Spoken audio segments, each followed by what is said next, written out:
Our first storyteller is Fran de Leon. She's an actor, writer. She shares an intimate account of how you can take the weight off a girl's body, but you can't take the mindset out of the woman's psyche. In At War with the 15-year-old fat girl in my head. Fran de Leon.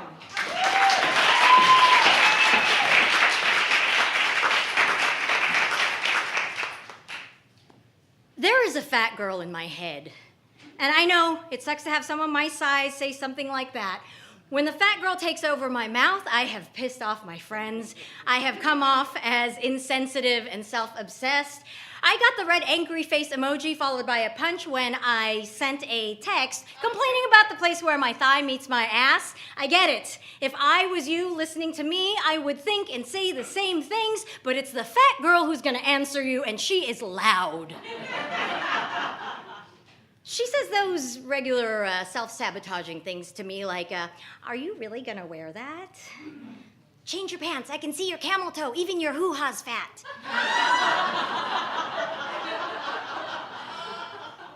Don't bother going over your lines for that audition. They're never gonna pick you anyway. Everybody has more sex than you. He's gotta be getting it somewhere else. Don't write this story. You're gonna say too much, reveal too much, pick the wrong outfit for the show, have a vulnerability hangover in the morning, dissect and despair over every single picture posted of you on Facebook, fall into a shame spiral, and feel like complete and total shit. I told you she was loud. See, she's only 15 years old, and she had always been this too skinny, scrawny, could eat anything and not gain anything kind of kid. So she doesn't understand what's going on with her body because suddenly, seemingly overnight, everything is growing, expanding, sideways and outwards, but not upwards. Yeah, that growing, that was done. So she gets to keep this 5.5-inch fun-sized stature, but she packs on over 30 pounds during the summer between sophomore and junior year. It happens so quickly, in fact, that she doesn't even really notice at first. You know, it's the late 80s, baggy and slouchy was the fashion. It was the perfect foil to hide what was going on underneath. But then suddenly, these raised white marks shaped like lightning bolts start to appear on her brown-skinned thighs and hips. And she overhears her mom on the phone to her aunt sounding defensive, saying, no, she's just feeling out. She's becoming womanly. Oh, womanly she became. Her bra, which up until now had been one step up from a training bra, was suddenly pinching her back and suffocating these full, overflowing breasts. In truth, the breasts were actually a nice byproduct of the whole weight gaining thing. She kind of assumed she'd be flat-chested like her sisters. A not so pleasant byproduct are family parties, where that not so pleasant cousin likes to greet her with, "Whoa! Oh my God! You look like you've doubled. It's like there are two of you." Or the more empathetic one, "Oh, Franny, sayang, it's too bad. You used to be so skinny. Now you're bachoy bachoy." Bachoy bachoy directly translates to fatso fatso.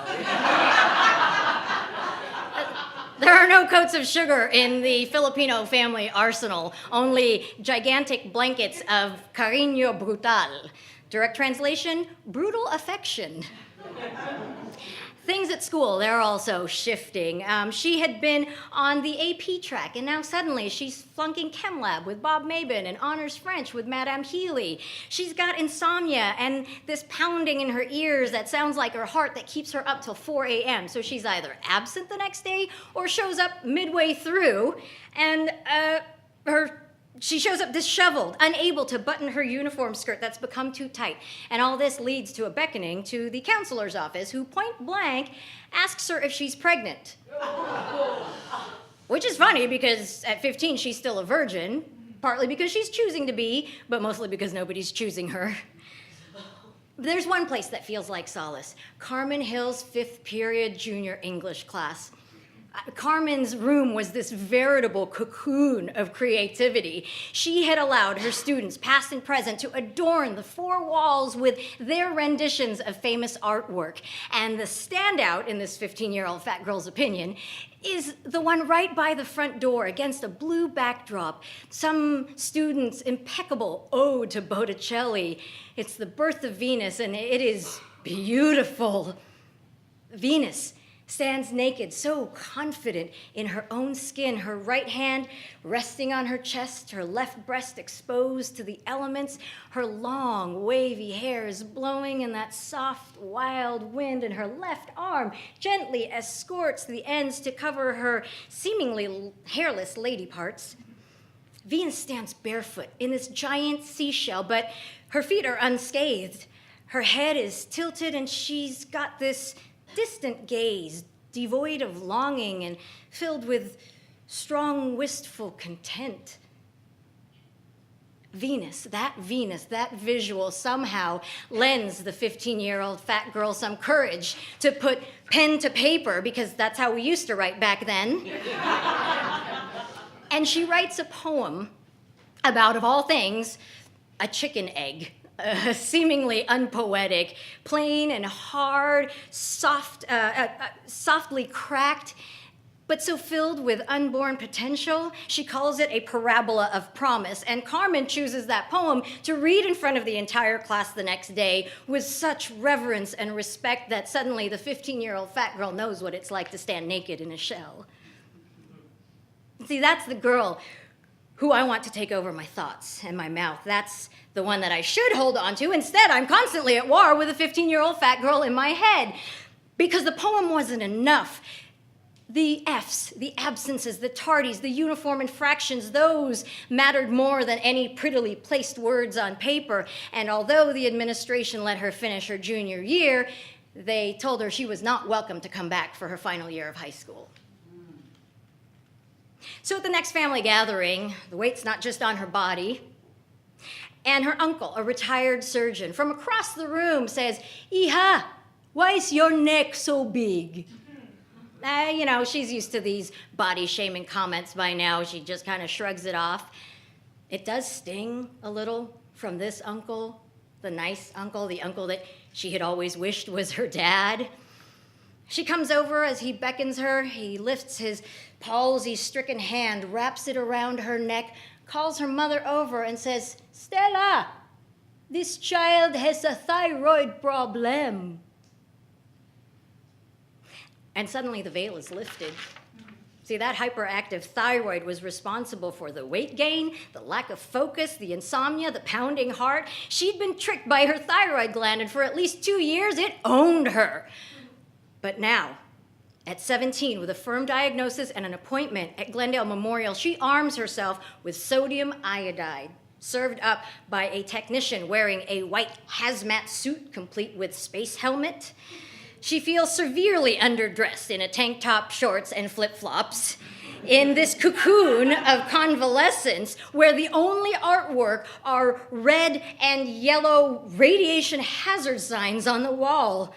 The spaceman opens a combination safe, removes a heavy silver cylindrical object and places it right in front of her, sticks a straw in the middle, and motions for her to drink. She does. It tastes like a melted wheelchair.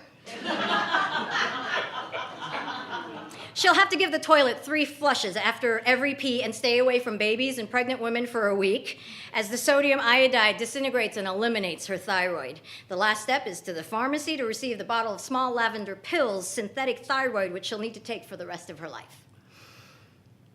I don't actually start to lose the weight for another couple of years, not until I learn that if I just stop food from going in my mouth, I can stop her from talking. And when that doesn't work, a bottle of Jim Beam in one hand and a can of Coke in the other works just as well as earplugs. But after decades of knocking the shit out of my body to try to knock her out of my head, she's still there. She's still fighting. And I start to realize it's because she didn't get a chance to fight back then. She was robbed of any way to protect herself and fight for herself, and she is not going to let it happen again.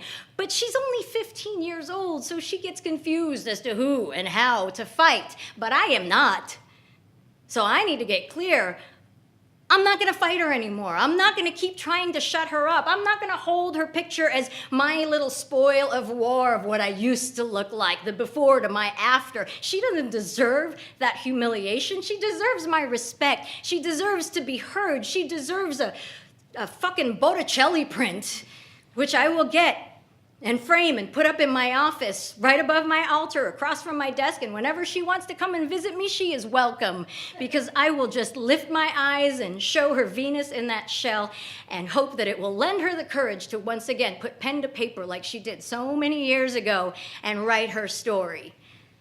And we'll call it Finding Peace with a 15-year-old fighter in my head. Thank you.